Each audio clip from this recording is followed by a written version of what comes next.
Welcome back to my YouTube channel. അപ്പോൾ എന്നോട് കുറച്ചധികം പേര് ചോദിച്ചായിരുന്നു ഔപ്പേർ ചെയ്യുന്ന ഒരാളുടെ എക്സ്പീരിയൻസ് വല്ലതും പറയാമോ എന്ന്. അപ്പം ഞാൻ നിങ്ങൾക്കും പരിചയപ്പെടുത്താൻ പോകുന്നത് ഗ്ലാഡീസിനെയാണ്. ഗ്ലാഡീസ് ഔപ്പേർ ചെയ്തിരുന്നു, പക്ഷേ ഇപ്പോൾ അവൾ FSCോട്ടാണ് ചെയ്യുന്നത്. അപ്പം ഗ്ലാഡീസിനോട് നമുക്ക് ഔപ്പേറിൻ്റെ കുറച്ച് വിശേഷങ്ങൾ ചോദിക്കാം. Hi Gladys. ഹലോ അന്വിയ. അപ്പം ഞാൻ നിങ്ങൾക്ക് എന്നെ തന്നെ പരിചയപ്പെടുത്താം. എൻ്റെ പേര് ഗ്ലാഡീസ് ഫിലിപ്പ്. ഞാനിവിടെ വന്നത് ഔപ്പേർ ആയിട്ടാണ്. ഒരു വർഷത്തെ കോൺട്രാക്റ്റിന് വേണ്ടിയായിരുന്നു. അപ്പോൾ ആ കോൺട്രാക്റ്റ് കഴിഞ്ഞ് ഞാനിപ്പോൾ FSC ചെയ്യുന്നു. വന്നിട്ട് ഇപ്പം 2 വർഷമായി. ഓക്കെ ഗ്ലാഡീസ്, അപ്പം എനിക്ക് കുറച്ച് ക്വസ്റ്റ്യൻസ് ഗ്ലാഡീസിനോട് ചോദിക്കാനുണ്ട്. ഗ്ലാഡീസ് എങ്ങനെയാണ് ഔപ്പേറിന് അപ്ലൈ ചെയ്തത്? ഏതെങ്കിലും ഏജൻസി വഴിയാണോ വന്നത്, അതോ എങ്ങനെയാണ് അപ്ലൈ ചെയ്തത്? ഏജൻസി വഴിയാണോ എന്ന് പറയാൻ പറ്റില്ല, കാരണം ഞാൻ ലാംഗ്വേജ് പഠിച്ചുകൊണ്ടിരുന്നപ്പം എൻ്റെ ഫ്രണ്ട് വഴിയാണ് ഞാൻ ഔപ്പേറിൻ്റെ കാര്യം അറിഞ്ഞത്. അപ്പം വന്നത് ഒരു ആൻറ്റി, ഒരു ചേച്ചി എന്ന് പറയാം. ആ ചേച്ചി ഇവിടെ നേഴ്സായിരുന്നു. പിന്നെ ഇവിടുന്ന് പോയി നാട്ടിൽ തന്നെ സെറ്റിലായി. അപ്പോൾ ഇങ്ങനെ പിള്ളേരെയൊക്കെ കൊണ്ടുപോകുന്നുണ്ട്. ആ ചേച്ചി വഴിയാണ് ഞാൻ ഇവിടെ എത്തിയത്. ഓക്കെ, അപ്പോൾ ഗ്ലാഡീസിന് ടോട്ടൽ എത്രയായി എക്സ്പെൻസ് ഇങ്ങോട്ട് വരാൻ വേണ്ടി? ടോട്ടൽ ഒരു 3 ലക്ഷത്തിൽ. ഓക്കെ, വിസയും ഇതെല്ലാം കൂടി ടിക്കറ്റും എല്ലാം കൂടി 3 ലക്ഷത്തിലായി. ഓക്കെ, അപ്പം പിന്നെ ഗ്ലാഡീസ് ഇവിടെ ഔപ്പേറിന് വന്ന് ഗ്ലാഡീസിൻ്റെ ഒരു ഔപ്പേറിൻ്റെ ഒരു ജേണി എങ്ങനെ ഉണ്ടായിരുന്നു? ഒരു എക്സ്പീരിയൻസ് പറയാമോ? എക്സ്പീരിയൻസ് പറയുകയാണെങ്കിൽ നല്ലതും ഉണ്ട് ചീത്തതും ഉണ്ടെന്ന് പറയാം. ഞാൻ പറയുന്നത് ഞാൻ കുറേ കാര്യങ്ങൾ പഠിച്ചു, അത്ര തന്നെ. എന്താണ് ഗ്ലാഡീസ് പഠിച്ചത്? ഞാൻ കുറേ പിള്ളേരായിട്ട് ഇടപഴകാൻ പഠിച്ചു, ജീവിതം എന്താന്ന് പഠിച്ചു. കൊള്ളാം. അത് തന്നെ എങ്ങനെ കുറച്ചും കൂടി നമുക്ക് തന്നെ കുറേ കാര്യങ്ങൾ സെൽഫായിട്ട് ചെയ്യാൻ പഠിച്ചു. ഓക്കെ, ഗ്ലാഡീസ് എക്സ്പീരിയൻസ് പറഞ്ഞില്ല. അപ്പം ഗ്ലാഡീസിൻ്റെ ഫാമിലീസ് ഒക്കെ എങ്ങനെയുണ്ട്? നല്ല സപ്പോർട്ട്. ഇപ്പം ഞാൻ കേട്ടിട്ടുണ്ട് എൻ്റെ ചില ഫ്രണ്ട്സിനൊക്കെ കിട്ടുന്ന ഫാമിലീസ് ഭയങ്കര മോശമായിരിക്കും, അവരോട് ഭയങ്കരമായിട്ട് ബിഹേവ് ഒക്കെ ചെയ്യും. അപ്പം എന്താണ് ഗ്ലാഡീസിൻ്റെ ഫാമിലി? നല്ല ഫ്രണ്ട്ലി ആയിരുന്നോ, അതോ നല്ല ആൾക്കാരായിരുന്നോ? എങ്ങനത്തെ ഫാമിലി ആയിരുന്നു ഗ്ലാഡീസിന് കിട്ടിയത്? എനിക്ക് കിട്ടിയത് നല്ല ഫ്രണ്ട്ലി ആയിട്ടുള്ള ഫാമിലി തന്നെയായിരുന്നു. കുഴപ്പമില്ലായിരുന്നു. അവരെന്നെ എയർപോർട്ടിൽ നിന്നൊക്കെ കൂട്ടാൻ വന്നു, എൻ്റെ കാര്യങ്ങളൊക്കെ ചെയ്തു. നല്ല ഫ്രണ്ട്ലി ആയിട്ടുള്ള. പിന്നെ എക്സ്പീരിയൻസ് ഒരു വർഷം പറയുകയാണെങ്കിൽ സ്ട്രെസ്ഫുൾ ആയിരുന്നു, കാരണം കുറച്ചും കൂടെ കഴിയപ്പോൾ അവർ കുറച്ചും കൂടെ ഒന്ന് സ്ട്രിക്റ്റ് ആവും. അപ്പോൾ നമുക്കതൊന്നും പറ്റത്തില്ല. പിള്ളേരെ നോക്കണം, നമുക്കധികം ഒന്നും ചെയ്യാൻ പറ്റില്ല. പക്ഷെ അവർ അത് മനസ്സിൽ വെച്ചില്ല, അവരത് വിട്ട് കളഞ്ഞു. അപ്പോൾ എന്തൊക്കെ ഉണ്ടെങ്കിലും അവർ വിട്ട് കളയും, അവർ മനസ്സിൽ വെക്കത്തില്ല. അപ്പോൾ കുറച്ച് കഴിഞ്ഞപ്പോൾ തന്നെ അവർ നല്ല ഫ്രണ്ട്ലി ആവാനായി, ഒരു ഫാമിലി പോലെയായി. എനിക്ക് പിള്ളേരും അങ്ങനെ. ഞാനും കേട്ടിട്ടുണ്ട്, എൻ്റെ പല ഫ്രണ്ട്സിനാണെങ്കിലും ഇങ്ങനെയൊക്കെ കുറേ ഇങ്ങനത്തെ ഇഷ്യൂ വന്നിട്ടുണ്ട്. അതുകൊണ്ടാണ് ഞാൻ ഗ്ലാഡീസിനോട് ഫാമിലിയെക്കുറിച്ച് ചോദിച്ചത്. പിന്നെ പിള്ളേരെങ്ങനെയായിരുന്നു? പിള്ളേർക്ക് ആദ്യം പെട്ടെന്ന് കണ്ടപ്പോൾ അക്സെപ്റ്റ് ചെയ്യാൻ പറ്റിയായിരുന്നോ? വേറൊരു കളറ്, വേറൊരു ആൾക്കാർ, അങ്ങനെയൊക്കെ അവർക്ക് പറ്റിയായിരുന്നോ? പറ്റിയിരുന്നെന്ന് വെച്ചാൽ കുഴപ്പമില്ലായിരുന്നു. ഞാൻ 3 പിള്ളേരായിരുന്നു. മൂത്തത് കൊച്ചിന് 8 വയസ്സ്. കുറച്ചും കൂടെ പക്വതയൊക്കെ ഉണ്ട്, മെച്യൂരിറ്റി ഉണ്ട്, തിരിച്ചറിയാനുള്ള കഴിവുണ്ട്. അപ്പോൾ രണ്ടാമത്തിന് 2 വയസ്സും ചെറുതിന് 8 മാസമാണ്. അപ്പം കുഴപ്പമില്ല. വീഡിയോ കോൾ ചെയ്തായിരുന്നു. നാട്ടിലായിരുന്നപ്പോഴത്തേക്കും വീഡിയോ കോൾ ആയി, അങ്ങനെ പരിചയം ഉണ്ടായിരുന്നു. പിന്നെ ഞാൻ ഇവിടെ എത്തിയപ്പം മൂത്ത ചെറുക്കനും കുഴപ്പമില്ല, അവൻ ഫ്രണ്ട്ലിയാണ്, അവൻ വന്ന് കളിക്കുകയൊക്കെ ചെയ്യും. പിന്നെ കുഞ്ഞു കൊച്ച് ആദ്യമായിട്ട് ഒരു സ്ട്രേഞ്ചറെ കാണുമല്ലോ, അപ്പോൾ അതിൻ്റെ ഒരു പേരുണ്ട്, അത് കരഞ്ഞു. പിന്നെ കുഴപ്പമില്ല, അതിൻ്റെ കയ്യിൽ തന്നെയായിരുന്നു, അവനെ ഞാൻ ഉറക്കി. രണ്ടാമത്തെ കൊച്ചിന് കുറച്ച് സമയം എടുത്തു, കാരണം അവന് 2 വയസ്സുണ്ട്. അപ്പം അവനധികം അടുക്കത്തില്ല ആൾക്കാരോട്. കുറച്ച് 1 മാസത്തോളം എടുത്തു. പക്ഷെ കുഴപ്പമില്ല, ഇപ്പൊ നല്ല സ്നേഹത്തിലെ പിള്ളേരല്ല. കൂടുതൽ എക്സ്പീരിയൻസ് പറയുകയാണെങ്കിൽ എനിക്ക് പറ്റത്തില്ല ഇത് നല്ലൊരു ഇതാണ്, കാരണം ബാഡ് എക്സ്പീരിയൻസും വരാം. കാരണം ഞാനും അറിഞ്ഞിട്ടുണ്ട്, എൻ്റെ കൂട്ടുകാരികൾക്കും അങ്ങനെ വന്നിട്ടുണ്ട് എക്സ്പീരിയൻസും ഒക്കെ. അപ്പോൾ എനിക്ക് തറപ്പിച്ച് പറയാൻ പറ്റില്ല. നമ്മുടെ ഭാഗ്യം പോലെ ഇരിക്കും. നമുക്ക് കിട്ടുന്ന ഫാമിലി അവർ നല്ലവരാണെങ്കിൽ അവർ നമ്മുടെ എല്ലാ കാര്യങ്ങളും കൂടി ഇരുന്ന് ചെയ്യും. ചീത്തവരാണെങ്കിൽ നമുക്ക് ഫാമിലി എക്സ്ചേഞ്ച് ചെയ്യാനുള്ള ഓപ്ഷനുണ്ട്. 3 പ്രാവശ്യം അങ്ങനെ ഓപ്ഷനുണ്ട്. നമുക്ക് തീരെ പറ്റിയില്ലെങ്കിൽ നമുക്ക് മാറ്റാം, ആ ഒരു ഓപ്ഷൻ ഉണ്ട്. അത് നല്ലൊരു കാര്യമാണ്, നമുക്കിങ്ങനെ മാറ്റുന്നുണ്ട്. 3 പ്രാവശ്യം നമുക്ക് മാറ്റാം. നമുക്ക് ആ ഫാമിലി ആയിട്ട് പറ്റത്തില്ല, അവരെന്തെങ്കിലും ഹാർഷായിട്ട് നമ്മളോട് പെരുമാറുകയാണെങ്കിൽ നമ്മളോട്. അപ്പോൾ വിസയുടെ കോൺട്രാക്റ്റ് ഒക്കെയോ അവർ മാറ്റുമോ, അതോ നിങ്ങൾ തന്നെ ചെയ്യണോ? അവർ മാറ്റും, കാരണം ഇവിടെ ഇപ്പോൾ ജർമ്മനിയിൽ ഒരു വേറെ ഏജൻസി ഉണ്ട് ഔപ്പേറുമാരെ കൊണ്ടുവരുന്നത്. അപ്പം ആ ഏജൻസി ആയിട്ട് ആ ഫാമിലി സംസാരിച്ച് അവർ കോൺട്രാക്റ്റ് മാറ്റും. ഓക്കെ, അവരെന്നെ പുതിയ ഫാമിലിനെ എടുത്തു തരും. അത് കൊള്ളാം. ഇനി അടുത്തൊരു ക്വസ്റ്റ്യൻ എന്ന് പറഞ്ഞാൽ, ഗ്ലാഡീസിന് എത്ര യൂറോയാണ് സ്റ്റൈഫൻഡ് കിട്ടിയത്? അത് എല്ലാ ചിലവുകൾക്കും തികഞ്ഞായിരുന്നു? അതായത് ഫുഡ് മാത്രമല്ല നിങ്ങൾക്കുള്ള ആകെ ഒരു എക്സ്പെൻസ് എന്ന് പറയുന്നത്, അത് തികഞ്ഞായിരുന്നു? എത്ര യൂറോ ആണ് കിട്ടുന്നത്? പിന്നെ എക്സ്ട്രാ എന്തെങ്കിലും ലാംഗ്വേജ് ക്ലാസ് എന്തെങ്കിലും അവർ പ്രൊവൈഡ് ചെയ്യുന്നുണ്ടായിരുന്നോ? അതിനെക്കുറിച്ചൊന്ന് പറയാമോ? സ്റ്റേ ഫണ്ട് നമുക്ക് സാലറി എന്ന് പറയുമ്പോൾ 250 യൂറോ പ്ലസ് 50 യൂറോ നമുക്ക് പോക്കറ്റ് മണി കിട്ടും. ഓക്കെ. അപ്പം ഈ പോക്കറ്റ് മണിക്ക് നമുക്ക് ചിലർ പറയുന്നത്, എൻ്റെ കൂട്ടുകാർ പറയുന്നത് അവർക്ക് പോക്കറ്റ് മണി കിട്ടുന്നത് അവർ തന്നെ ലാംഗ്വേജ് ക്ലാസ് എടുത്ത് ആ പോക്കറ്റ് മണി കൊണ്ട് അടയ്ക്കണമെന്ന് പറയുന്നത്. പക്ഷെ എനിക്കങ്ങനെയല്ല. എനിക്ക് ഫാമിലി 3 മാസത്തോളം അവർ തന്നെ അവരുടെ കയ്യിൽ നിന്ന് തന്നെ പൈസ എടുത്ത് ലാംഗ്വേജ് ക്ലാസ്സിൻ്റെ എല്ലാം അടച്ച് ഞാൻ 3 മാസത്തോളം A2 വരെ പഠിച്ചു. ഞാൻ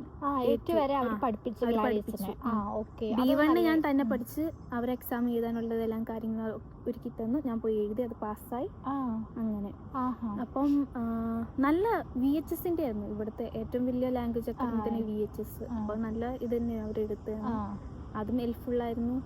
പിന്നെ ചിലവർക്ക് നല്ല ഫാമിലി കിട്ടുന്നവർക്ക് എൻ്റെ ഫ്രണ്ട്സിനെ പോലെയല്ല, അവർ തന്നെ എന്താ ഫീസൊക്കെ അടച്ചോളൂ, നമുക്കത് ഇതാക്കണ്ട. പിന്നെ ചിലവർ ഈ 250 കൂടുതൽ കൊടുക്കുന്ന ഫാമിലീസ് ഉണ്ട്. നല്ല ഫാമിലീസ് കിട്ടുകയാണെങ്കിൽ ഞാൻ കേട്ടിട്ടുണ്ട്, എൻ്റെ കൂട്ടുകാർ പറഞ്ഞ അവളുടെ ഫ്രണ്ടിന് എത്രയോ കൂടുതൽ 300 സംതിങ് ഉണ്ട് കിട്ടിയിട്ടുണ്ട്.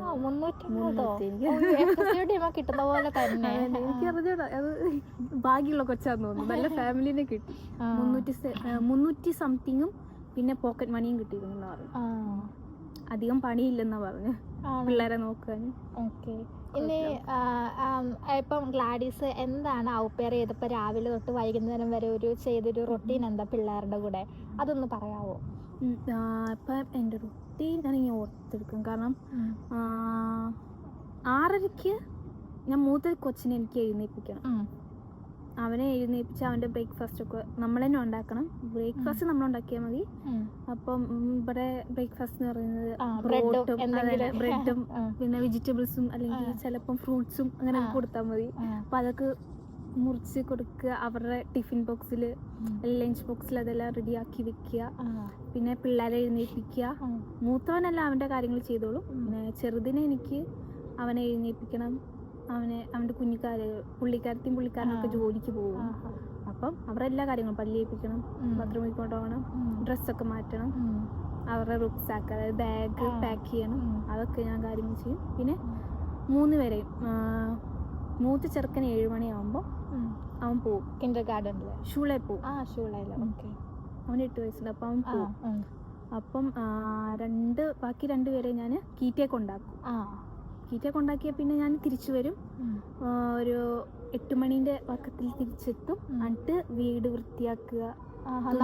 വീട് വൃത്തിയാക്കണം, പിള്ളേരെ നോക്കുന്നതല്ല. ചിലർ ഫാമിലീസ് ചിലർ വീട് വൃത്തിയാക്കാൻ പറയും, ചിലവർക്ക് ഹെൽപ്പേഴ്സ് ഉണ്ട്. അപ്പം വീട് നമ്മൾ വൃത്തിയാക്കേണ്ട ആവശ്യമില്ല.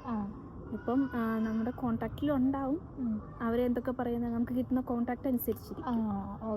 അതിനകത്ത് വീട് വൃത്തിയാക്കാൻ പറഞ്ഞിട്ടുണ്ടെങ്കിൽ അത് നമ്മൾ ചെയ്യണം, ഇല്ലെങ്കിൽ ചെയ്യേണ്ട ആവശ്യമില്ല. നമ്മുടെ കോൺട്രാക്റ്റിൽ എന്താണോ അവർ പറഞ്ഞേക്കുന്നത് അതാണ് നമ്മുടെ ജോലി. ഇപ്പോൾ ഗ്ലാഡിസ് പറഞ്ഞാൽ ഇപ്പം വീട് വൃത്തിയാക്കാൻ കോൺട്രാക്റ്റിൽ എഴുതിയിട്ടുണ്ടെങ്കിൽ അത് നമ്മളത് ചെയ്യണം. ഓക്കെ, അങ്ങനെ. അപ്പം വീക്കെൻഡിൽ എന്തായിരിക്കും? വീക്കെൻഡിൽ അപ്പം നമുക്ക് കീറ്റ ഒന്നും ഇല്ലല്ലോ, അപ്പം എന്തായിരിക്കും വീക്കെൻഡിൽ പരിപാടി? വീക്കെൻഡിൽ നമുക്ക് ഫ്രീ ആണ്. വീക്കെൻഡിൽ പിള്ളേരെ നോക്കുക വേണ്ട. അത് കൊള്ളാം, ഫ്രീ ആയിട്ട്. സൺഡേസ് വീക്കെൻഡിൽ ഞാൻ എല്ലാ സൺഡേയും വീക്കെൻഡിൽ ശനിയാഴ്ച ഉണ്ട് ഞാൻ പിള്ളേരൊപ്പം കളിക്കുക. അവര് കാരണം കളിക്കരുത്, അവര് എന്നെ കണ്ട എന്റെ തലച്ചോട്ടം കണ്ട അവര് കളിക്കാൻ വരാൻ പറയും. അങ്ങനെ പോകും. പിന്നെ അവരിടയ്ക്ക് പുറത്തേക്ക് പോവും, അവരുടെ ഒപ്പം ചിലപ്പം പോവും. അങ്ങനെ വീക്കെൻഡിൽ ശനിയാഴ്ച അങ്ങനെയായിരിക്കും. പിന്നെ സൺഡേ ഫുൾ എനിക്ക് ലീവ്, എനിക്കതൊന്നും നോക്കണ്ട. അപ്പൊ ഞാൻ ചർച്ചിൽ പോയായിരുന്നു. അപ്പൊ ഞാൻ ആ സൺഡേ ഫുൾ ചർച്ചിൽ പോയത് ഡേ ഒരു 8 മണി അല്ലെങ്കിൽ 6 മണി ആകുമ്പോഴൊക്കെ തിരിച്ച് വൈകുന്നേരം എത്തത്തുള്ളൂ. അപ്പൊ പിന്നെ വീണ്ടും ഈ റുട്ടീൻ തന്നെയാണ്. പിന്നെ തിങ്കൾ തൊട്ട് വെള്ളി വരെ അങ്ങനെ പോകും. നമുക്ക് 250 യൂറോ കിട്ടും, 50 പോക്കറ്റ് മണിയും കിട്ടും. അപ്പം ഞാൻ അധികം ചിലവാക്കില്ല, കാരണം ആ ഫാമിലി തന്നെ ഫുഡ് നമുക്ക് അതിനെക്കുറിച്ച് നോക്കണ്ട, നമുക്ക് റെന്റിനെ കുറിച്ച് നോക്കണ്ട, അവർ തന്നെ ഒരു റൂം തരും. അപ്പം അതിനെക്കുറിച്ചൊരു ടെൻഷൻ നോക്കണ്ട. അതൊന്നും നമ്മുടെ നമ്മൾ നോക്കേണ്ട കാര്യങ്ങളല്ല. അപ്പം അതൊക്കെ നോക്കി ഞാൻ സേവ് ചെയ്ത് വെച്ചിട്ടുണ്ടായിരുന്നു. എൻ്റെ വീട്ടിലേക്ക് ഞാൻ അയച്ചു കൊടുത്തു. ഞാൻ അധികം വെക്കാറില്ല. വേണ്ട ഡ്രസ്സ് അവരെന്നെ വാങ്ങിച്ചു തരും. എനിക്ക് ഷൂ വാങ്ങിച്ചു തന്നതും ഞാൻ ഇട്ടിരിക്കുന്ന ഷൂ അവർ വാങ്ങിച്ചു തന്നു. എനിക്ക് അങ്ങനെ വിന്റർ ബൂട്ടും കോട്ടും എല്ലാം മാൻഡലും നല്ല ഫാമിലിയാണ്, അതൊക്കെ വാങ്ങിച്ചു തന്നു. അതന്നെ ഇടയ്ക്ക് ഔട്ടിങ്സിനൊക്കെ പോകും. അപ്പം ഞാനും നാട്ടിലേക്ക് അയച്ചിട്ട് കൊടുത്തിട്ടുണ്ടായിരുന്നു പൈസ. ഞാൻ സേവ് ചെയ്ത് വെച്ച് നാട്ടിലേക്ക് ഒരു 70,000 സംതിങ് ഒരു 6 മാസമൊക്കെ കഴിഞ്ഞപ്പോഴത്തേക്ക് അങ്ങനെ അയച്ചു കൊടുത്തു. അപ്പൊ നമുക്ക് സേവ് ചെയ്യാൻ പറ്റും, അത് നമ്മൾ ഉപയോഗിക്കുന്ന പോലെ ഇരിക്കും അല്ലേ? നമ്മൾ ചെലവാക്കിയില്ലെങ്കിൽ സൂക്ഷിച്ചു വെച്ചു. അതെ, അപ്പൊ നിനക്ക് അധികം ചെലവുകളൊന്നും ഇല്ലാത്തത് കൊണ്ട് തന്നെ നിനക്കത് ഓക്കെ ആയിരുന്നു. ഓക്കെ. പിന്നെ എൻ്റെ ഒരു ഡൗട്ട് എന്ന് പറഞ്ഞാൽ, ഇപ്പം നാട്ടിലായിരുന്നപ്പം നമ്മളെ ഫാമിലി വീഡിയോ കോൾ വിളിച്ച് നമ്മളെ പരിചയപ്പെടുമല്ലോ, അപ്പം ഫാമിലീസ് എന്തെങ്കിലും ക്വസ്റ്റ്യൻസ് ഗ്ലാഡീസിനോട് ചോദിച്ചായിരുന്നോ? ക്വസ്റ്റ്യൻസ് ചോദിച്ചില്ല. ഒരു നമ്മൾ പറയത്തില്ലേ സെൽഫ് ഇൻട്രൊഡക്ഷൻ പോലത്തെ, നമ്മളെ പരിചയപ്പെടാനായിട്ട്, നമ്മളെ ഒന്ന് മിങ്കിൾ, നമ്മളൊന്ന് അറിയാനായിട്ട്, അടുത്തറിയാനായിട്ട്. അല്ലാതെ വേറെ ക്വസ്റ്റ്യൻസ് ചോദിച്ചില്ല. പിള്ളേരെ കാണിച്ചു. അവിടെ ഇഷ്ടപ്പെട്ടായിരുന്നു? കുഴപ്പമില്ലായിരുന്നു. മൂത്തനൊക്കെ വന്ന് വലിയ കൊച്ചിനോട് വന്ന് ഹരിയൊക്കെ പറഞ്ഞു. ചെറിയ കൊച്ചി ചിരിച്ചു. രണ്ടാമത്തെ കൊച്ച് അവൻ നോക്കിയതേ ഉള്ളൂ, അവനധികം ചിരിച്ചൊന്നുമില്ല. പിന്നെ എൻ്റെ പേര് ചോദിച്ചു, എന്നോട് സെൽഫ് ഇൻട്രൊഡ്യൂസ് ചെയ്യാൻ പറഞ്ഞു, പേര് പറഞ്ഞു, എൻ്റെ ഫാമിലിയിൽ ആരൊക്കെയുണ്ട്, ഞാൻ എന്ത് ചെയ്യുന്നു, എത്ര വയസ്സായി, അത്രയ്ക്കൊക്കെ നമ്മളെ കുറിച്ച് പരിചയം. വിസയുടെ കാര്യം അവരാണോ ചെയ്തത് അതോ നമ്മൾ തന്നെ ചെയ്തത്? ഞാൻ പറഞ്ഞില്ലേ, ഞാൻ പറഞ്ഞ ആൻറ്റി ചെയ്താക്കി. പിന്നെ ഇവിടുത്തെ ഏജൻസി, ജർമ്മനിയിലുള്ള ഏജൻസി, ആ വഴി. അപ്പം ഇപ്പം ഗ്ലാഡിസ് പറഞ്ഞു ഔപ്പേറിന് അതുപോലെ തന്നെ നെഗറ്റീവ് സൈഡും ഉണ്ടെന്ന്. അപ്പോൾ ഒരു പോസിറ്റീവും ഒരു നെഗറ്റീവും പറയാമോ ഔപ്പേറിൻ്റെ? ഓക്കെ, പോസിറ്റീവ് നെഗറ്റീവും എല്ലാത്തിനും ഉണ്ട്. നമ്മളിപ്പോൾ FS ചെയ്യുകയാണെങ്കിലും ഔപ്പേർ ചെയ്യാനും ഏതിനും ഉണ്ട്. ശരി. അപ്പം ഔപ്പേറിൻ്റെ പോസിറ്റീവ് പറയുകയാണെങ്കിൽ തന്നെ നമുക്ക് കുറേ ഉണ്ട്. ലാംഗ്വേജ് ഇപ്പം A1 മതി, ഇങ്ങോട്ടേക്ക് വരാൻ A1 ഉള്ളൂ, A1ൻ്റെ ആവശ്യമുള്ളൂ. പിന്നെ B1 B2 ഉണ്ടെങ്കിൽ നല്ലത്. നമുക്ക് നേരിട്ട് തന്നെ FS എടുക്കുക, അല്ലെങ്കിൽ ഹൗസ് ബിൽഡിങ്ങോ, നിങ്ങൾക്ക് എന്താണോ ഇഷ്ടം അത് എടുക്കാം. ഔപ്പേറിന് A1ൻ്റെ ആവശ്യമുള്ളൂ. അപ്പം അത് പഠിക്കാം. പിന്നെ ആ ഫാമിലി തന്നെ നമുക്ക് ലാംഗ്വേജ് ഫർദർ ആയിട്ട് പഠിക്കാനുള്ള ഓപ്ഷൻ തരുന്നത്. അപ്പം അതൊരു പോസിറ്റീവ് പോയിന്റ് ആണ്. നമ്മൾ ചിലവ് എടുക്കേണ്ട, അവർ തന്നെ എടുത്തു. പിന്നെ നമുക്ക് പിള്ളേരൊപ്പമാണ്, അപ്പോൾ നമുക്ക് പെട്ടെന്ന് പഠിക്കാം ലാംഗ്വേജ്. അതെ, സംസാരിച്ച് ഞാൻ നിന്നപ്പോഴും ആ കൊച്ചെന്താ മൂത്ത ചെറുക്കൻ്റെ തെറ്റൊക്കെ, ഞാൻ എന്തെങ്കിലും തെറ്റ് സംസാരിച്ച് അവൻ തന്നെ തിരുത്തി തരും, ഫാമിലി തന്നെ. അങ്ങനെ പിന്നെ പിള്ളേരെ ബുക്കുണ്ട്, നമുക്ക് പഠിക്കാൻ കുറേ പിള്ളേരുടെ അല്ലേ, പിള്ളേരും പഠിച്ചുകൊണ്ടിരിക്കില്ല, അവരുടെ നമുക്കും പഠിച്ചു വരാം, പെട്ടെന്ന് തന്നെ വരാം. അങ്ങനെ അതും ഒരു പോസിറ്റീവാണ്. പിന്നെ അപ്പോൾ നമ്മൾ ഒറ്റയ്ക്ക് വരുന്നതിന് മുന്നേ, നാട്ടിൽ നിന്ന് ഒറ്റയ്ക്കാവുന്നതിന് മുന്നേ നമുക്ക് ഇവിടെ ഒരു ഫാമിലി കിട്ടും. അതൊരു നല്ല കാര്യമാണ്.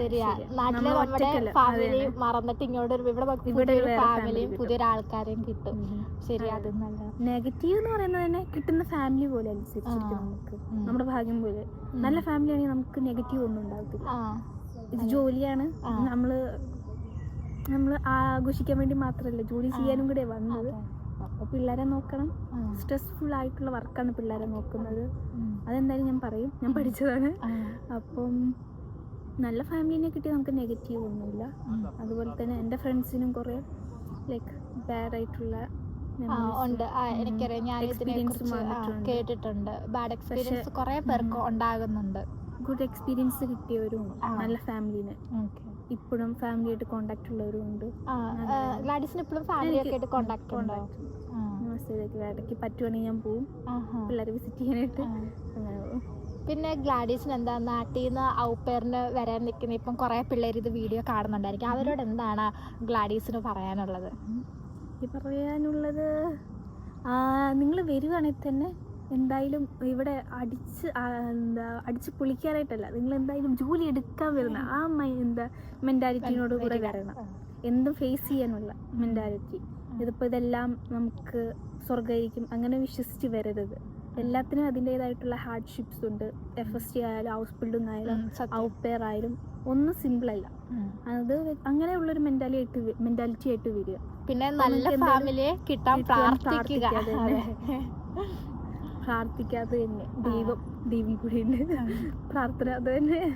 അങ്ങനെയുള്ളൂ എനിക്ക് പറയാനുള്ളത്. നിങ്ങളെല്ലാം എന്താ ഒരു സ്ട്രോങ് ആയിട്ടുള്ള മൈൻഡും കൊണ്ട് വരിക, എല്ലാം അതെ നേരിടാനുള്ള ഫേസ് ചെയ്യാനുള്ള ഒരു മൈൻഡുമായിട്ട് വരിക. അത് അപ്പം ഇപ്പം ഗ്ലാഡിസ് പറഞ്ഞു ഔപ്പേറിന് അതുപോലെ തന്നെ നെഗറ്റീവ് സൈഡും ഉണ്ടെന്ന്. അപ്പോൾ ഒരു പോസിറ്റീവും ഒരു നെഗറ്റീവും പറയാമോ ഔപ്പേറിൻ്റെ? ഓക്കെ, പോസിറ്റീവ് നെഗറ്റീവും എല്ലാത്തിനും ഉണ്ട്. നമ്മളിപ്പോൾ FS ചെയ്യുകയാണെങ്കിലും ഔപ്പേർ ചെയ്യാനും ഏതിനും ഉണ്ട്. ശരി. അപ്പം ഔപ്പേറിൻ്റെ പോസിറ്റീവ് പറയുകയാണെങ്കിൽ തന്നെ നമുക്ക് കുറേ ഉണ്ട്. ലാംഗ്വേജ് ഇപ്പം A1 മതി, ഇങ്ങോട്ടേക്ക് വരാൻ A1 ഉള്ളൂ, A1 ആവശ്യമുള്ളൂ. പിന്നെ B1 B2 ഉണ്ടെങ്കിൽ നല്ലത്. നമുക്ക് നേരിട്ട് തന്നെ FST എടുക്കുക, അല്ലെങ്കിൽ ഹൗസ് ബിൽഡിങ്ങോ നിങ്ങൾക്ക് എന്താണോ ഇഷ്ടം അത് എടുക്കാം. ഔപ്പേറിന് A1 ആവശ്യമുള്ളൂ. അപ്പം അത് പഠിക്കാം. പിന്നെ ആ ഫാമിലി തന്നെ നമുക്ക് ലാംഗ്വേജ് ഫർദർ ആയിട്ട് പഠിക്കാനുള്ള ഓപ്ഷൻ തരുന്നത്. അപ്പം അതൊരു പോസിറ്റീവ് പോയിന്റ് ആണ്. നമ്മൾ ചിലവ് എടുക്കേണ്ട, അവർ തന്നെ എടുത്തു. പിന്നെ നമുക്ക് പിള്ളേരൊപ്പമാണ്, അപ്പോൾ നമുക്ക് പെട്ടെന്ന് പഠിക്കാം ലാംഗ്വേജ്. അതെ, സംസാരിച്ച് ഞാൻ നിന്നപ്പോഴും ആ കൊച്ചെന്താ മൂത്ത ചെറുക്കൻ്റെ തെറ്റൊക്കെ ഞാൻ എന്തെങ്കിലും തെറ്റ് സംസാരിച്ച് അവൻ തന്നെ തിരുത്തി തരും, ഫാമിലി തന്നെ അങ്ങനെ. പിന്നെ പിള്ളേരെ ബുക്കുണ്ട്, നമുക്ക് പഠിക്കാൻ കുറേ പിള്ളേരുടെ അല്ലേ, പിള്ളേരും പഠിച്ചുകൊണ്ടിരിക്കില്ല, അവരുടെ നമുക്കും പഠിച്ചു വരാം, പെട്ടെന്ന് തന്നെ വരാം. അങ്ങനെ അതും ഒരു പോസിറ്റീവാണ്. പിന്നെ അപ്പോൾ നമ്മൾ ഒറ്റയ്ക്ക് വരുന്നതിന് മുന്നേ, നാട്ടിൽ നിന്ന് ഒറ്റയ്ക്കാവുന്നതിന് മുന്നേ നമുക്ക് ഇവിടെ ഒരു ഫാമിലി കിട്ടും. അതൊരു നല്ല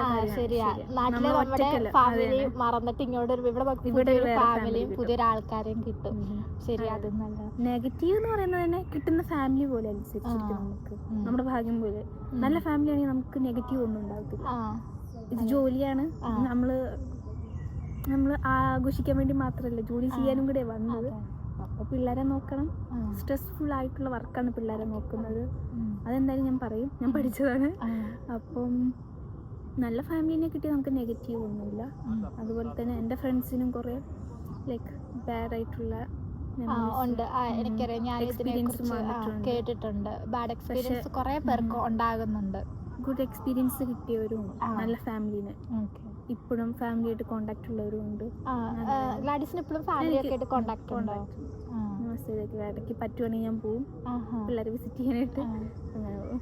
പിന്നെ ഗ്ലാഡീസിന് എന്താ നാട്ടിൽ നിന്ന് ഔപ്പേറിന് വരാൻ നിൽക്കുന്ന ഇപ്പം കുറേ പിള്ളേർ ഇത് വീഡിയോ കാണുന്നുണ്ടായിരിക്കും, അവരോട് എന്താണ് ഗ്ലാഡീസിന് പറയാനുള്ളത്? നിങ്ങൾ വരികയാണെങ്കിൽ തന്നെ എന്തായാലും ഇവിടെ അടിച്ച് പൊളിക്കാനായിട്ടല്ല, നിങ്ങൾ എന്തായാലും ജോലി എടുക്കാൻ വരുന്ന ആ മെൻറ്റാലിറ്റിയോട് കൂടെ വരണം. എന്തും ഫേസ് ചെയ്യാനുള്ള മെൻറ്റാലിറ്റി. ഇതിപ്പോൾ ഇതെല്ലാം നമുക്ക് സ്വർഗ്ഗമായിരിക്കും അങ്ങനെ വിശ്വസിച്ച് വരരുത്.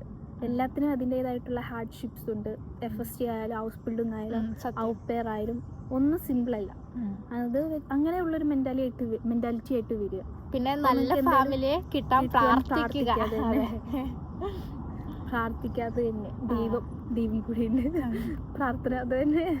അങ്ങനെയുള്ളൂ എനിക്ക് പറയാനുള്ളത്. നിങ്ങളെല്ലാം എന്താ ഒരു സ്ട്രോങ് ആയിട്ടുള്ള മൈൻഡും കൊണ്ട് വരിക, എല്ലാം അതെ നേരിടാനുള്ള ഫേസ് ചെയ്യാനുള്ള ഒരു മൈൻഡുമായിട്ട് വരിക. അത് ഗ്ലാഡീസ്, അപ്പോൾ താങ്ക് യു സോ മച്ച്.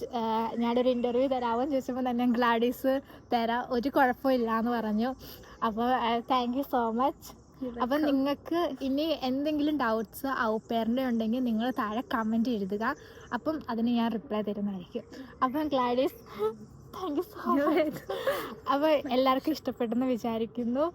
ലൈക്കും സബ്സ്ക്രൈബും ഷെയറും ചെയ്യുക. അപ്പോൾ ഇനിയും ഔപ്പേറായിട്ട് ഇനി നാട്ടിൽ നിന്ന് വരാൻ നിൽക്കുന്ന പിള്ളേരുണ്ടെങ്കിൽ തീർച്ചയായിട്ടും വീഡിയോ ഷെയർ ചെയ്ത് കൊടുക്കുക. അപ്പോൾ അടുത്ത വീഡിയോ കാണാം. അതുവരെ ടാറ്റാ.